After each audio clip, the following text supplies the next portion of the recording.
আপোনাৰ পৰিকল্পনা? যেতিয়া সময় হ'ম যাম, আপোনালোকে খেদিলে। খেদাৰ কথা নহয়, মানে টেলেণ্টেড সময় আহক, চবৰে সময় থাকে না।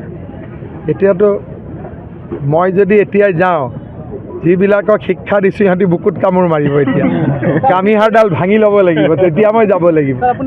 যদি কামিহাৰডাল এনেকৈ থাকে, এতিয়া হাত ভৰিহে গৈছে, কামিহাৰডালত মাৰটো মাৰিব লাগিব।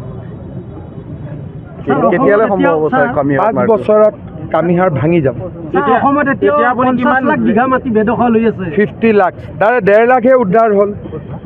আৰু এইটো বহুত ডাঙৰ কাম, মিনিমাম 20-25 বছৰ লাগিব কৰোঁতে। ছাৰ আৰু মোৰ আইডিয়াটো এনেকুৱাও নহয় যে এইটো হিন্দু মুছলমান। চৰতো মই মাতব্বৰৰ পৰা মাটিখিনি কাঢ়ি মই চৰৰে দুখীয়া মানুহক মাটিটো দিব খোজোঁ। ইয়াত কোনো কমিউনিয়েল কথা নাই। এই যে আপুনি 1.5 লাখ বিঘা মাটি উদ্ধাৰ কৰিলে, এইটো এইটো ফৰেষ্ট হৈ আছে। এতিয়া গড় আহিছে, হাতী আহিছে।